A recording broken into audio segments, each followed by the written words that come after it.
नमस्कार दोस्तों। मैं शांतनु सिंह, आपका एजुकेटर, मैथ्स और साइंस का टीचर हूँ।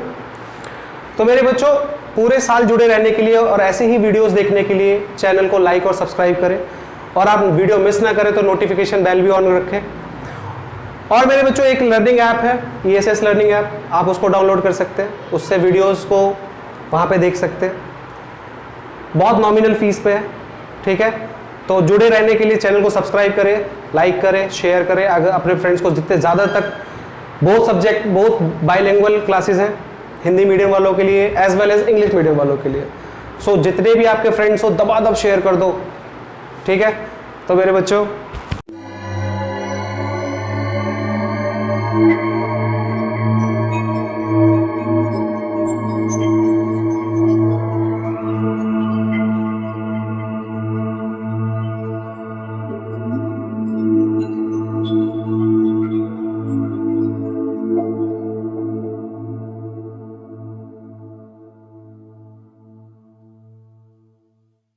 Hello, good afternoon, good evening, जब भी आप क्लास देख रहे हो मेरे बच्चों।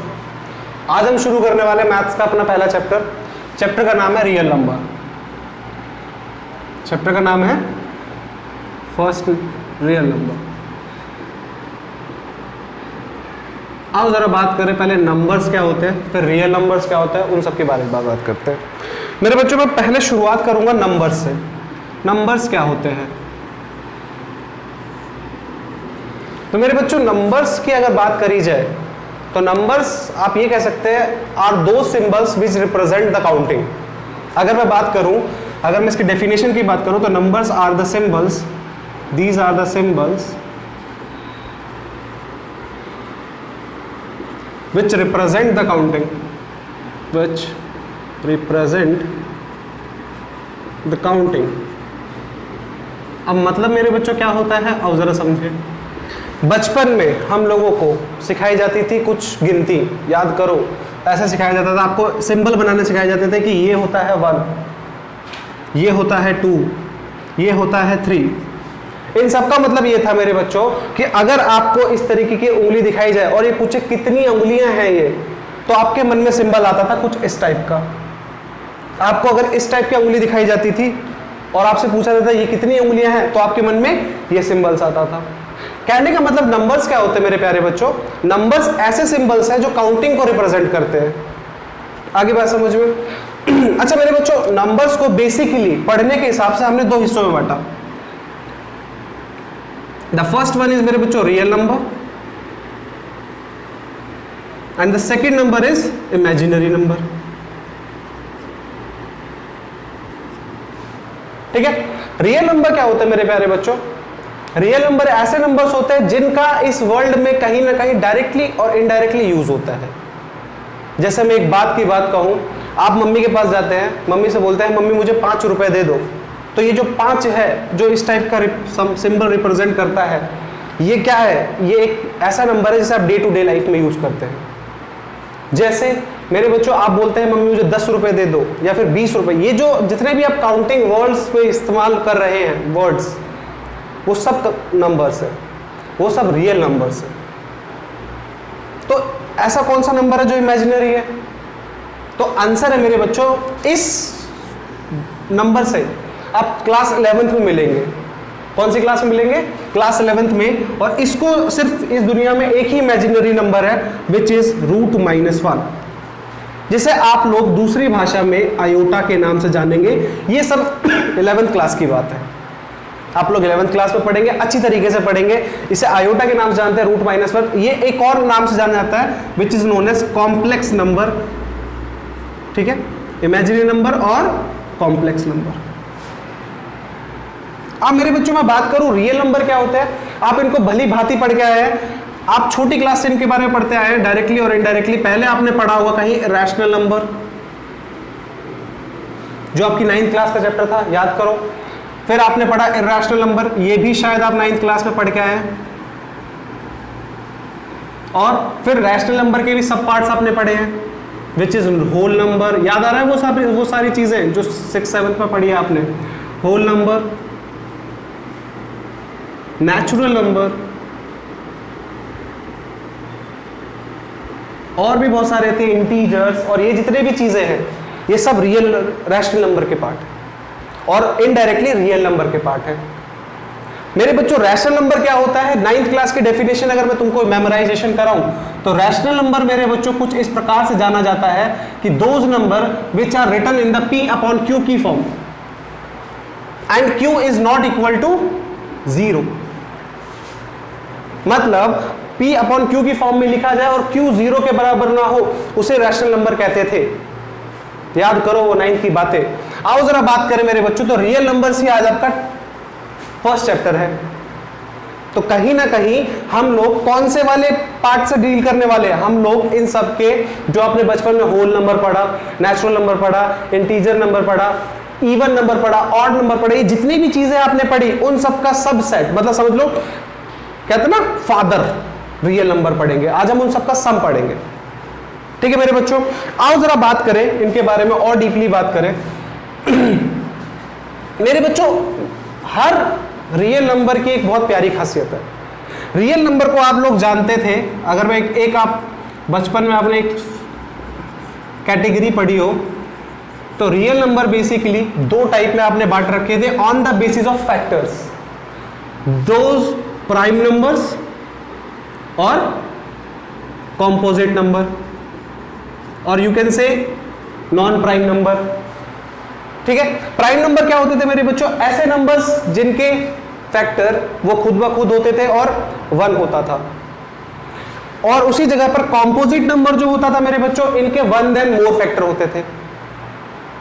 फैक्टर्स जो होते हैं मेरे बच्चों, फैक्टर्स क्या होते हैं? आप पहले फैक्टर्स की बात कर ले। अब जब ये फैक्ट प्राइम और इनके बारे में बात करी है तो फैक्टर्स की बात कर लेते हैं। तो फैक्टर्स आप ऐसे समझ सकते हैं कि ऐसे कोई नंबर जो किसी नंबर को डिवाइड कर सके। जैसे आओ मेरी बात करें, मैंने बात करी 6 और मैंने बोला ये किस किस नंबर से डिवाइड हो सकता है, तो आंसर है कि सर ये 2 से भी डिवाइड हो सकता है, 3 से भी डिवाइड हो सकता है। तो इसका मतलब है कि इसके फैक्टर कौन कौन होंगे? 2 और 3।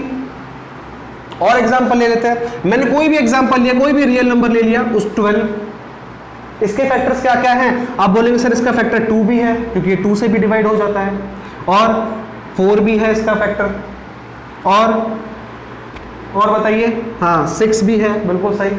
और बताइए सर 12 भी तो है एक फैक्टर, 12 भी तो अपने आप को फैक्टर कर रहा है। और मेरे बच्चों 3 भी एक फैक्टर है। कहने का मतलब यह है कि जो नंबर इनको डिवाइड कर दे वो क्या है? इनके फैक्टर्स है। फैक्टर्स को मेरे बच्चों बेसिकली 2 हिस्सों में तोड़ा गया फिर समझने के हिसाब से। एक बोला गया लोएस्ट कॉमन फैक्टर, वैसे बाद में से मल्टीपल के नाम से जाने लगे, और एक हो गया हाईएस्ट कॉमन फैक्टर जिसे आप एलसीएम और एचसीएफ के नाम से जाने लगे आगे जाके। आओ जरा बात करें इनके बारे में। तो बेटा पहली बात तो ये इतना याद रखना, किसी भी नंबर का सिंगल में एलसीएम नहीं हो सकता। मैंने बात करूं कि 12 का एलसीएम क्या होगा, तो ये बात बेबुनियादी है, इसका कोई मतलब नहीं है। 12 का कोई एलसीएम नहीं हो सकता है, इतना याद रखना। एलसीएम निकालने के लिए या फिर एचसीएफ निकालने के लिए मेरे प्यारे बच्चों मिनिमम 2 नंबर की रिक्वायरमेंट होती है, इतना याद रखना। आओ जरा बात करें मेरे प्यारे बच्चों, मान लीजिए 2 नंबर है, मान लीजिए 2 और 2 नंबर, मैं उसको एक वेरिएबल की फॉर्म में मान लेता हूं, कोई भी 2 नंबर, लेट से एक नंबर ए है और एक नंबर बी है, और मुझे बोला जाए इन दोनों का एलसीएम निकालिए। ठीक है, तो याद रखना मेरे बच्चों, इन दोनों का एलसीएम निकालने के लिए मान लीजिए इनका कोई भी एक एलसीएम आ गया सी, इन दोनों का एलसीएम लेट से सी आ गया, तो इस स्टेटमेंट का मतलब मेरे प्यारे बच्चों क्या होगा कि ये जो सी जो नंबर है वो इससे भी डिवाइड हो जाएगा और इससे भी डिवाइड हो जाएगा। आई रिपीट, अगर कोई 2 नंबर का एलसीएम आप निकालते हैं और वो एलसीएम आ जाता है तो वो जो नंबर आया है वो उन दोनों से डिवाइड हो जाएगा। जैसे फॉर एग्जाम्पल मेरे बच्चे 3 और 4 का एलसीएम अगर आप निकालेंगे, अभी हम निकालना सीखेंगे, तो इसका एलसीएम आता है 12। तो इसका मतलब यह है कि ये जो 12 नंबर है वो 3 से भी डिवाइड हो जाएगा और 4 से भी डिवाइड हो जाएगा। समझ रहे हैं, कोई दिक्कत है? 3 से भी डिवाइड हो जाएगा और 4 से भी डिवाइड हो जाएगा। अगर मैं बात करूं एचसीएफ की, किसकी बात करूं? एचसीएफ की। एचसीएफ क्या होता है? आओ जरा बात करें मेरे बच्चों, लेट से दो नंबर मान लीजिए, एक नंबर है ए और एक नंबर है बी। चलो ठीक है, कंफ्यूज हो जाओगे तुम ए बी से, नए नंबर मान लेते हैं। एक नंबर मान लेते हैं ई और एक नंबर मान लेते हैं एफ। इन दोनों के नंबर का अगर आपको एचसीएफ निकालना है, क्या निकालना है? एचसीएफ। मान लीजिए उसका एचसीएफ कुछ भी आ गया, लेट से मैंने मान लिया उसका एचसीएफ जी आ गया, तो इस स्टेटमेंट का मतलब क्या है कि ये जो जी है मेरे प्यारे बच्चों, वो इसको भी डिवाइड कर देगा, इसको भी डिवाइड कर देगा। अंतर समझना, यहां पर वो नंबर डिवाइड हो रहा था दोनों से, यहां पर ये नंबर डिवाइड कर देगा दोनों को। जैसे फॉर एग्जाम्पल मेरे प्यारे बच्चों, एक छोटी सी बात की जाए तो मैं एक एग्जाम्पल लेता हूं, 51 और 34, इनका एचसीएफ निकालना है। अभी तो मुझे पता है, लेकिन फिलहाल के लिए मैं बता देता हूं, फिर हम निकालना सीखेंगे। अभी तुम्हें सिर्फ इंट्रोडक्शन दे रहा हूं। इसका एचसीएफ है 17, इन दोनों का। तो इसका मतलब यह है कि ये 17 इसको भी डिवाइड कर देगा और इसको भी डिवाइड कर देगा। बात समझ में आ रही है? कहने का मतलब यह है HCF are the numbers of which they divide the both numbers. क्या एचसीएफ दो नंबर से ज्यादा का निकाला जा सकता है? आंसर है हाँ, एचसीएफ दो नंबर या दो से ज्यादा नंबरों का भी निकाला जा सकता है। उसी तरीके से एलसीएम भी दोनों से दो या दो से ज्यादा नंबरों का निकाला जा सकता है। आओ जरा बात करिए निकालते कैसे हैं, फिर उसके ऊपर बात करते हैं। तो मेरे बच्चों अब हम बात करेंगे एचसीएफ और एलसीएम निकालते कैसे। तो शुरुआत में करता हूं एचसीएफ से, एचसीएफ कैसे निकालते हैं। मेरे प्यारे बच्चों निकालने के तरीके हैं दो, निकालने के तरीके हैं दो। एक तरीका है मेरे बच्चों, आप जो बचपन में करते रहे, फैक्टराइजेशन मेथड, और एक तरीका है मेरे बच्चों डिवीजन मेथड। ठीक है, एक एक करके दोनों की बात करते हैं मेरे बच्चों। डिवीजन मेथड में मेरे बच्चों क्या होता है, आओ जरा बात करें। ठीक है, मान लीजिए दो नंबर ले लेते हैं। अभी मैंने जो दो नंबर लिए वो ले लेते हैं। फॉर एग्जाम्पल मैंने अभी लिए थे 51 और 34, ये दोनों लिए थे। आपको बेसिकली क्या करना है, नंबर फैक्टर निकालने के लिए इन दोनों में से छोटा नंबर चुन ले पहले आप। अब बताइए 51 बड़ा है कि 34? आप बोलेंगे सर 34 छोटा है और 51 बड़ा है, कि उल्टा है? हाँ जी, 34 ही छोटा है, ऐसा नहीं। ठीक है, तो 34 डिवाइड कर दीजिए 51। ठीक है, आओ जरा बात करें। अच्छा मेरे बच्चों, मैं बचपन की कुछ बातें और याद दिला दूं। हम लोग जब बचपन में 6th क्लास में डिवाइड करते थे, इसे क्या बोलते थे? इसे बोलते थे डिवाइजर। इसे क्या बोलते थे? डिविडेंड। और अभी जो मैं निकालूंगा, कितने जा ऐसे ही करके करते थे ना, तो वो जो आएगा वो आएगा क्वोशिएंट, और ये इधर पे जो बचेगा उसे कहते हैं रिमाइंडर। ये सब क्यों बता रहे हो सर? ये सब इसलिए बता रहा हूं क्योंकि अभी एक मेथड आएगा Euclid's lemma method. Euclid's lemma method में सीधा का सीधा फॉर्मूला बना के चीजें आएंगी सामने। तो जिसको डिवाइड, जो बाहर है वो डिवाइजर, जो अंदर है वो डिविडेंड, जो आंसर आता है वो क्वोशिएंट, जो बचा हुआ है वो रिमाइंडर। समझ में आ गया? चलिए मेरे बच्चों, डिवाइड हम लोग नॉर्मल तरीके से करेंगे। जैसे हम कहते थे कि इसमें, इसके टेबल में इसके आसपास कोई नंबर होना चाहिए या फिर ये सब छोटा होना चाहिए। तो मैंने बोला कि 34 बन जा 34। ठीक है, अब आप बोलेंगे कि सर इसको माइनस कर दीजिए, ऐसी तो माइनस डिवाइड आप ऐसी तो करते थे। तो 17 बार में रिमाइंडर कितना आ गया? 17। अब आपको क्या करना है मेरे बच्चे, जो आपका पहले डिवाइजर था उसे डिविडेंड बना दीजिए। आई रिपीट, जो आपका डिवाइजर था उसे आप डिविडेंड बनाएंगे। चलिए, तो इसे मेरे बच्चों आपने डिविडेंड बना दिया। अब मेरे बच्चे 17 के टेबल में 34 आना चाहिए या उससे थोड़ा कम आना चाहिए? तो आप बोलेंगे हाँ सर 34 आता है। कितनी बार में आता है? 2 बार में आता है। ठीक है मेरे बच्चे, अब बेटा समझने वाली बात इधर पे आती है कि जो आपका आंसर है ये आपका एचसीएफ नहीं होगा, जिसने डिवाइड कर दिया वो आपका आंसर है। मतलब यहां पर 17 ने इसको डिवाइड कर दिया ना, इसका मतलब आपका 17 इज द एचसीएफ। और दो एग्जाम्पल लेते हैं। तो मेरे बच्चों मैं एग्जाम्पल ले रहा हूं 242। ठीक है, और मान लेते हैं कोई सा भी नंबर ले लेते हैं, लाइट से 40 ले लेते हैं। ठीक है, इसका एचसीएफ निकालना है। तो मेरे बच्चों HCF निकालने के लिए मैंने क्या बोला, इसको आप नॉर्मली डिवाइड करें, कोई दिक्कत नहीं है, डिवाइड करिए। तो 14 1 जा 14, 14 2 जा 28, यानी कि बहुत बड़ा हो जाएगा, 14 1 जा 14 करना पड़ेगा। इट मींस यहां पे 10 आ गया और 0, ठीक है, कोई दिक्कत। अब मेरे बच्चे मेरे को एक बात बताओ, 14 के टेबल में 102 आता है? आप बोलेंगे नहीं सर, बिल्कुल नहीं आता। तो 14 के टेबल में आसपास बताइए। 14 8 जा कितने जा? 14 8 जा। तो जरा 14 8 जा करके देखें, 14 8 जा, एक बार पॉज करना,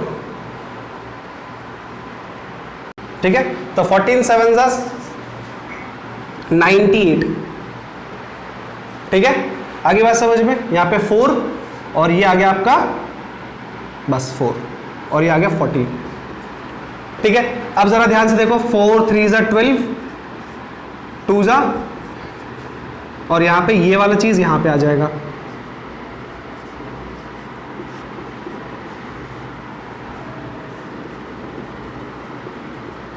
समझ में आ गया?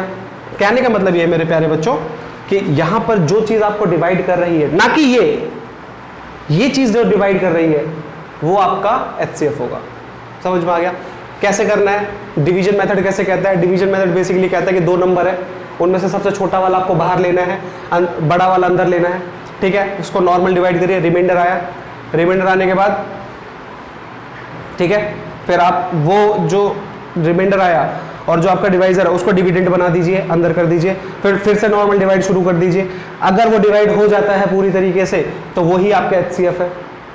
सेकंड क्वेश्चन में भी सेम हमने इसी तरीके से किया, छोटा वाला बाहर लिया, बड़ा वाला अंदर लिया, फिर हमने निकाला, रिमाइंडर हमारा 4 आ गया, रिमाइंडर 4 आ गया, उसके बाद हमने क्या करा, फिर से डिवाइड कर दिया, इसको इधर पे लेके, फिर रिमाइंडर आ गया 2, रिमाइंडर 2 आने के बाद फिर इसको डिवाइड कर दिया, HCF आ गया 2।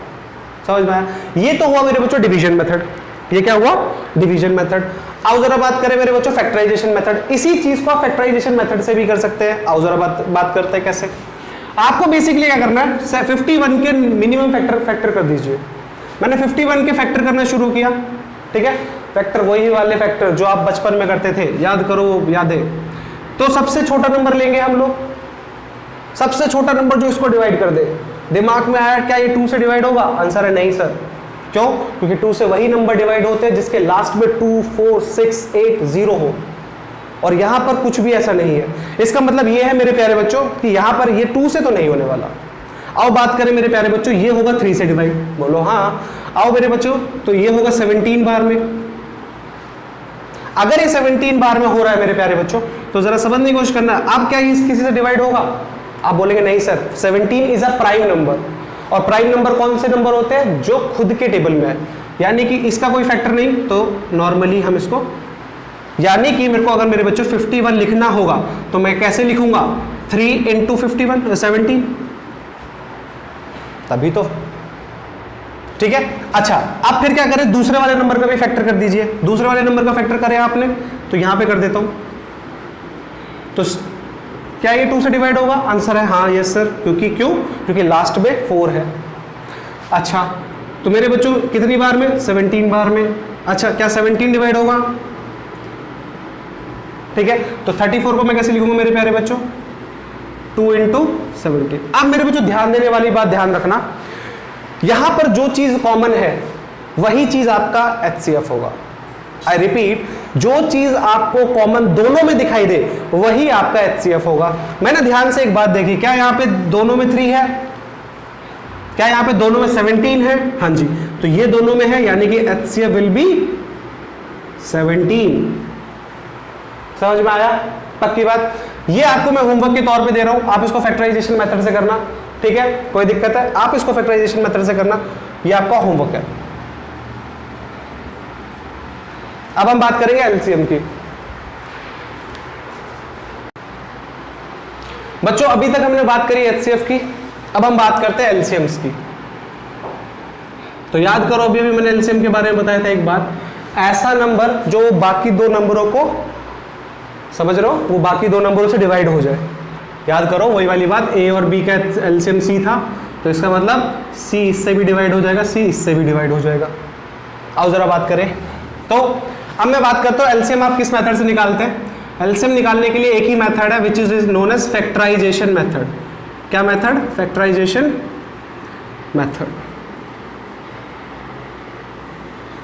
ठीक है, एक तो ये मेथड है और एक मैं अपना वाला मेथड बताऊंगा अलग से। जनरली बुक अलाउड नहीं करती है लेकिन मैं बताऊंगा। तो बेसिकली मेरे बच्चों 2 नंबर ले लें आप। 2 नंबर लेने के बाद आप क्या करें, मान लें मैं कोई से भी 2 नंबर ले लेता हूँ।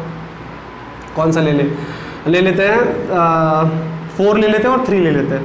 नहीं 3 नहीं और कुछ ले लेते हैं ताकि आसान हो जाए। तो फिर ले लेते हैं 8 ले लेते हैं और 64 ले लेते हैं। ठीक है, ये ले लेते हैं 2 नंबर। अब मेरे बच्चों मैं एक बात कहूँ, इन दोनों का एलसीएम निकालना है। क्या निकालना है? एलसीएम। अच्छा, एलसीएम की फुल फॉर्म क्या होती है मेरे प्यारे बच्चों? छोटी क्लास में पढ़ा होगा आपने। एलसीएम की फुल फॉर्म होती है लोएस्ट कॉमन मल्टीपल। एक्चुअली मेरे बच्चों पहले ये जब हम हमारे ज़माने में या फिर हमारे ज़माने से पहले ये एलसीएफ के नाम से जाना था, लोएस्ट कॉमन फैक्टर के नाम से जाना था। बट बाद में इसका नाम चेंज कर देगा, मल्टीपल कहने लगे इसको। कोई दिक्कत नहीं है, बात वही है, रिश्ता वही, सोच नहीं। तो वही बात है मेरे बच्चों। तो इन दोनों का एलसीएम निकालना है। तो एलसीएम निकालने के लिए आपको क्या करना है, इसको फैक्टर कर दीजिए। नॉर्मली फैक्टर करने के लिए वही वाली पुरानी कहानी, सबसे छोटा नंबर लीजिए जिससे ये कट रहा हो। तो भैया 2 से काटा 4 बार में, फिर 2 से काटा 4, फिर 2 बार में, फिर 2 से काटा 1 बार। यानी कि अगर मैं इसके फैक्टर लिखने की कोशिश करूं मेरे प्यारे बच्चों तो कुछ इस प्रकार से दिखाई देगा 2 × 2 × 2। अगर मैं 64 के एचसीएफ निकलने की कोशिश करूं मेरे बच्चों तो क्या हो जाएगा 2, ठीक है, 32, 2, 16, 2, 8, 2, 4, 2, 2, 2, 2, 1। ठीक है मेरे प्यारे बच्चों। तो 64 के बारे में क्या अगर मैं लिखना चाहूं तो क्या हो जाएगा 2 × 1 2 3 4 5 6, यानी कि 2 × 2 × 2 × 2 × 2 2। अब आपको क्या करना, जो जो कॉमन है उनको लिखते जाइए। ठीक है, तो कॉमन वाला एक साइड, ठीक है, 2 एक बार, फिर कॉमन वाला एक साइड, फिर कॉमन वाला एक साइड। अब जो कॉमन नहीं है उनको भी लिखिए, जो कॉमन है नहीं है उनको भी अलग से लिखिए। तो × 2 × 2 × 2। अब आप इसको मल्टीप्लाई करेंगे तो आप जो भी आंसर आएगा वही आपका एलसीएम होगा। तो मल्टीप्लाई करके देख लीजिए, आएगा 64। क्या आएगा? 64। ठीक है मेरे बच्चों, एक दो और एग्जांपल ले लेते हैं फिर आगे बात करेंगे। मैंने एक एग्जांपल लिया मेरे बच्चों, एक ले लिया 38 और एक ले लिया मेरे बच्चों क्या ले लेते हैं 57। ठीक है, इन दोनों का एलसीएम ले लिया। चलिए बात करें मेरे बच्चों, आप क्या करेंगे, नॉर्मल इसको तोड़ेंगे। चलिए तोड़ते हैं। तो तोड़ने के बाद 38 का एलसीएम लेंगे, मतलब फैक्टर करेंगे। फैक्टर करने के बाद क्या होगा 2, 19, फिर 19 इज अ प्राइम नंबर, तो ठीक है। अच्छा मेरे बच्चों 57 को करें तो हो जाएगा 2, ठीक है। और ये सॉरी 2 से नहीं होगा मेरे बच्चों, जरा ध्यान से देखो, ये 2 से नहीं होगा। क्यों नहीं होगा 2 से? क्योंकि मेरे बच्चों लास्ट में 7 है और 2 से कौन से नंबर होते हैं जिनके लास्ट में 2, 4, 6, 8, 0 हो। समझ रहे हो? तो इसके पीछे इनमें से कुछ भी नहीं है। इसका मतलब मेरे बच्चों 3 से करेंगे। 3 से देखा मेरे बच्चों तो 3 × 1 = 3 और 3 × 9 = 27, यानी कि 19 बार में। फिर 19 इज अ प्राइम नंबर, 19 का 1। अच्छा मेरे बच्चों, तो जरा ध्यान से देखो, 38 को मैं लिखना चाहूँ तो 2 × 19, और मेरे बच्चों 57 को लिखना चाहूँ मेरे बच्चों तो 3 × 19। जो कॉमन है उनको एक बार लिखें, तो कॉमन इसमें क्या है 19, और जो कॉमन नहीं है उनको अलग अलग लिख दीजिए। समझ रहे हो? कोई दिक्कत है? तो 19 × 2 = 38 और 38 × 3 = 4, ठीक है, 2, 9, 11, 114। ठीक है, कोई दिक्कत है? तो ये हो गया मेरे बच्चों आपका इन दोनों का एलसीएम। आंसर चेक करने का तरीका ये है कि आप 114 को इससे भी डिवाइड कर लीजिए तो भी आंसर आ जाएगा, और इससे डिवाइड कर दीजिए तो भी मतलब पूरा पूरा मल्टीपल निकलेगा, रिमाइंडर कुछ नहीं बचेगा। पक्की बात है, पक्का पक्का। तो ये मेरे बच्चों थे एलसीएम का कॉन्सेप्ट, ठीक है, पक्की बात है। एचसीएफ हमने कैसे किया? एचसीएफ दो मेथड से किया। कौन कौन से? एक फैक्टराइजेशन और एक डिवीजन मेथड। फैक्टराइजेशन मेथड में क्या है? इंडिविजुअली फैक्टर निकालो और जो कॉमन है सिर्फ उन्हीं को लिखिए और एक्स्ट्रा मत लिखिए। लेकिन एलसीएम में क्या है? जो कॉमन है वो तो लिखिए एक एक बार, और उसके बाद जो नहीं कॉमन है उनको भी अलग से लिखिए। जैसे मेरे बच्चों इसमें कॉमन 2 नहीं था, 3 नहीं था, आपने इन दोनों को अलग से लिखा, इस वजह से इनका ये फैक्टर आ गया। अच्छा, मैंने तुम्हें एक बात बताई थी कि मैं तुम्हें एक ट्रिक बताऊंगा। वैसे ये ट्रिक मेरे बच्चों उन बच्चों को बताई जाती है जो कॉम्पिटिटिव के बच्चे हैं, जो एसएससी वगैरह और जो गवर्नमेंट एग्जाम्स की तैयारी करते हैं, उनको एलसीएम के लिए तरीका बताया जाता है। आपको बेसिकली क्या करना है? क्वेश्चन वैसे मैं बता रहा हूं लेकिन ये अप्लाई ना करें, do not try at this home. ये सिर्फ चेक करने के लिए है कि तुरंत के तुरंत आंसर। बेटा सबसे बड़ा नंबर देख लीजिए इन दोनों में, 8 बड़ा है कि 64 बड़ा है? 64 बड़ा है। अब आपको क्या करना है? 64 को मल्टीप्लाई करिए 1 से, 2 से, 3 से, और आंसर ये चेक करना कि जो रिजल्ट आ रहा है वो 8 से डिवाइड हो रहा है क्या। आओ जरा बात करें कैसे। मैंने बात करी 64 1 जा 64, क्या 64 8 से डिवाइड होगा? आंसर है हाँ होगा, इसका मतलब 64 इज द आंसर। नहीं आया समझ में? इस वाले में अच्छी तरीके से समझ में आएगा।